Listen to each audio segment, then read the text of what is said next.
Hi, welcome back to Rise and Sprout. This is episode 1 of my healing journey, and I'll be discussing with you the symptoms that I had before being diagnosed and the process of being diagnosed. So my autoimmune issues began back in 2001. I was actually at the doctor for other tests, and he thought my thyroid and my throat looked swollen and wanted to test if I had thyroid disease. So at that time, I didn't feel like I was exhibiting any signs or symptoms that would warrant me going into the doctor and asking for that test. But he was correct. It did come back that I had low thyroid and that it was actually Hashimotos due to the antibodies that I had. So I didn't really look into anything with being diagnosed with that. I just immediately went on to the medication that was recommended by the doctor, and I seemed to be fine with that. I didn't really feel like I had any symptoms or complications with having Hashimoto's. So that was 2001. Fast forward to 2015. In between those years, I had had 6 pregnancies. And my last pregnancy, my baby was born in 2013. So I didn't have any symptoms, I would say, with the RA until around 2015. I started waking up in the mornings with really stiff ankles. I just couldn't walk really easily until a couple of hours had passed and my ankles were able to get warmed up. And I also was having a joint pain in my index fingers and my big toes. And I originally thought maybe it was a symptom due to my thyroid, so I didn't really think too much of it because I figured I would just talk to him about it when I go to my endocrinologist appointment, that I had yearly. And I just treated it on my own, either with ice packs or decreased movement and things like that. And it didn't really interfere too much with what I was doing. I was still able to do everything that I normally did, and I just continued on with that. I'm sure any of you who are dealing with pain, you start to get used to it and it just becomes your daily life, so you don't really recognize that you're dealing with it because you are used to it. Not that the pain gets any less, it just becomes what your daily routine is like. Probably within that year, my pain started to get worse. My wrists started hurting. The outside of my hand right here was starting to hurt.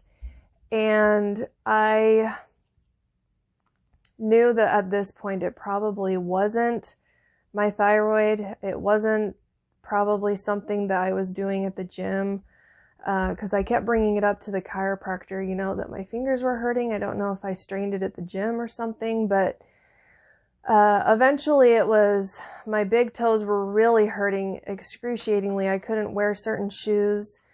My ankles were continuing to be stiff and swollen every time I woke up, and the fingers were starting to be so painful that it was interfering with what I could do just during the day. I had a hard time when I needed to clean bathrooms or do laundry and things like that because I was fearful that I would bump my knuckles, because I often did that when I was just doing normal housework, and then it would just be excruciating pain in those joints.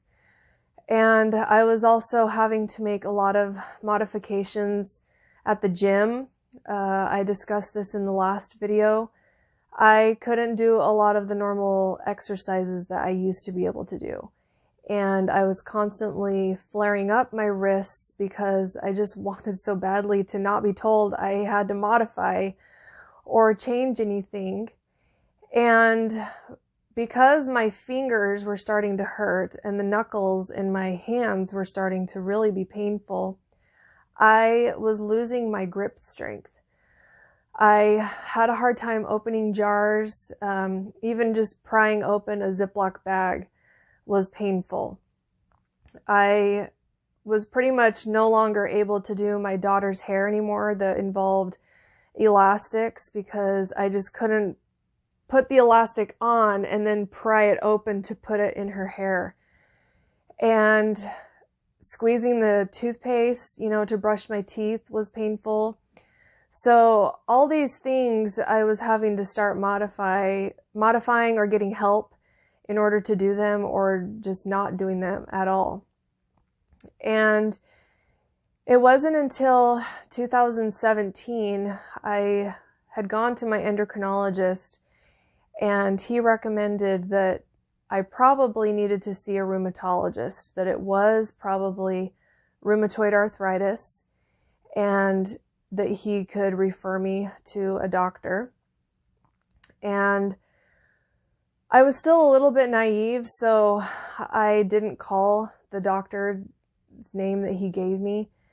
And it wasn't until a couple of months later, I had just gone for my regular yearly appointment, when I had mentioned to my doctor just the symptoms that I was having.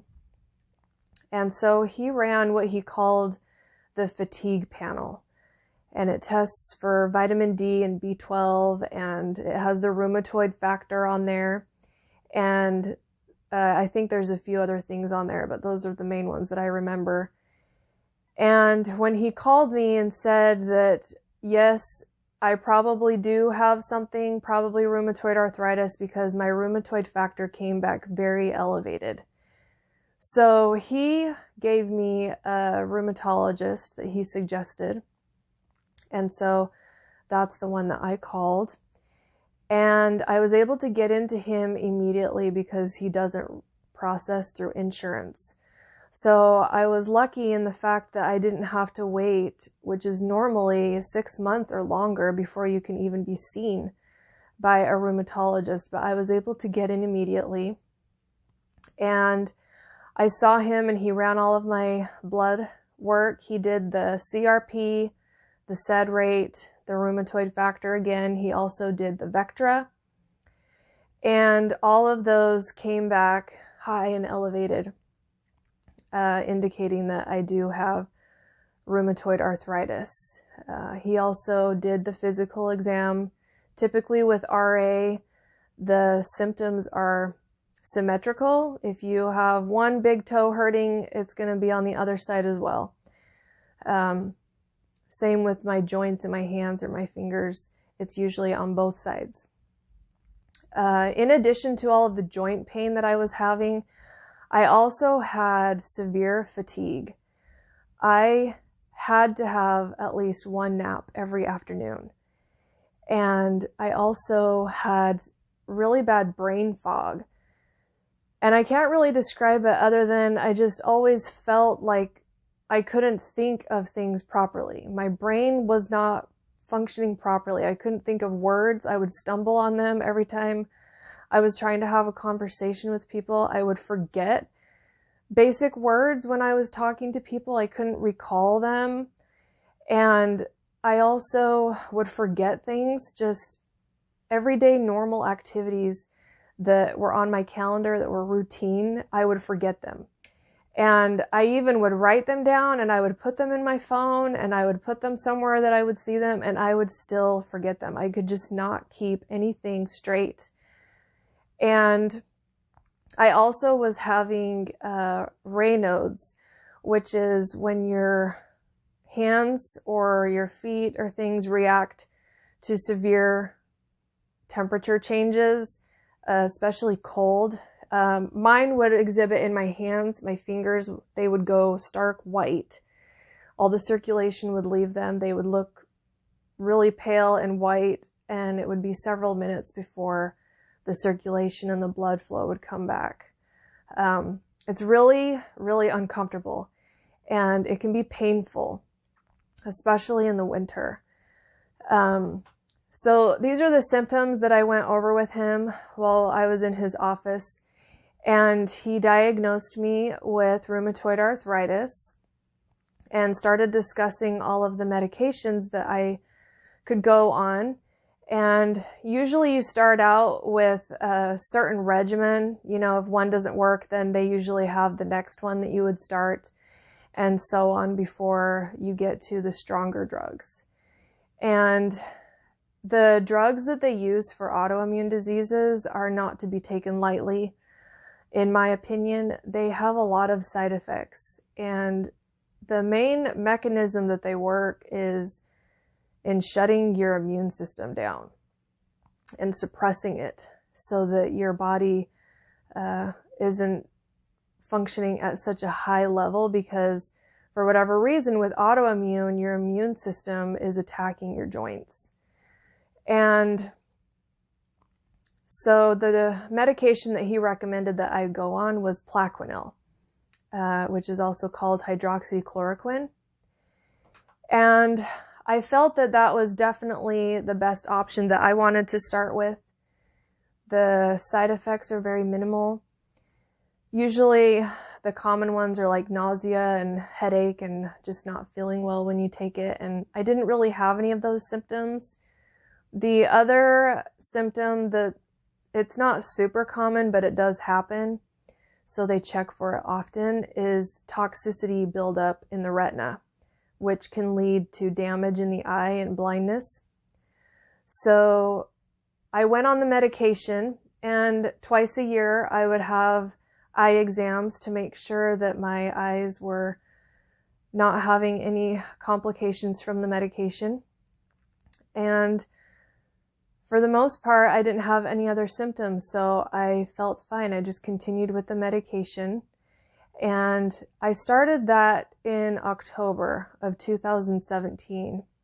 And it wasn't until January of 2018 that I started to feel like the medication was working. The pain was starting to be greatly reduced. The swelling and the stiffness that I woke up with each morning was not as much, and it didn't last as long. And I thought things were great. I was excited that the medication was working, that I could finally get back into some of my normal daily routine and habits. And I just continued with the medication. I will say I hated taking the medication. I don't like having to take pills. And I always had a mind game every time I took the medicine. I just hated the fact that there was the possibility that I could be ruining my eyes every time I took the pills. And I know I wasn't exhibiting any warnings or anything, but it's just in the back of your mind every time that you take it. So it wasn't until the fall of that year in 2018 that the medicine was not working anymore. My pain was coming back. My swelling was coming back, and I was having to make a lot more modifications again in my daily routine and at the gym. And it was really, really frustrating. And I knew that if I called my rheumatologist, that the next step was going to be to add another drug. And I knew it was going to be methotrexate. So methotrexate, I don't know if it's used still for cancer, but that's what it originally was created for. It's a cancer drug. So it's just another drug, another layer to add into the regimen to suppress your immune system. And the fact with all of these drugs is that you never will stay on just one. You usually will have to increase your dose or add another drug on, or oftentimes they do steroids or other things, because your immune system is always trying to work. It doesn't want to be suppressed, and it's trying to fight for you. So eventually it's going to overcompensate what the drug is trying to do, and eventually you will need to add more. So it's common that the drugs will stop working and you have to add another one. And for several years in the back of my mind, I would always have these whisperings from the spirit telling me that I wasn't always going to be able to eat the way that I was. And just to give you a little clue of the way that I was eating, I thought I was eating fairly healthy. I ate yogurt and cottage cheese and eggs and all these proteins, you know, that you're told are good, healthy proteins. And, you know, in addition to the chicken and all of those things. But I was also, and on top of that, I love sweets. So I was eating a lot of sweets, not really holding back because I never struggled with weight gain. So I typically just ate whatever I wanted to, whenever I wanted to. And when we would go out to eat, you know, I would get the meal with the fried foods, the French fries, the milkshakes, and all of those things. And I finally, in December of 2018, was just reaching an all-time low. I was really just depressed because I was in constant pain, and I just had to modify so many things. It was so hard to, you know, put on your clothing and tuck in a shirt, or pull off your jeans over your foot. It was hard to tie your shoe. And just all of these things that it's ridiculous when you're seeing yourself not be able to do these things, because it's like, I know how to do it. And it's so frustrating when you can't. And so I was just praying and pleading for answers. You know, I promised my Heavenly Father that if He showed me just what I needed to do, that I would do it. And I knew that out of all of the people that I could go to for help, the doctors, people who had the disease, the only one who really knew what I needed was my Father in heaven. He was the only one that could give me exactly what it was that I needed. And it was at that time when I was in this just depression and, you know, fear of the future, that I started having the promptings that I needed to ask on some support groups that I belonged to for rheumatoid arthritis, and find out if they had done anything with diet. And I had asked previously, but I didn't really, you know, dive into it too much, because I just thought, well, I'm taking the medication, so I'll let that work. But there were a few people who suggested that diet worked and suggested some options, and there were several that had mentioned the Pattison program. So I continued to pray about it and to seek guidance on what I needed to do. And I just felt really strongly that this is where I needed to start. And the more I looked into it, the more videos I watched on Clint Pattison, I just really felt like that's where I needed to start. And it just felt right. So in my next video, in sharing my journey, will discuss how changing my diet literally changed my life. And I started with the Pattison program, and I later implemented Dr. Brooke Goldner's healing protocol. And I can't wait to get into that in the next video. So I'll talk to you later.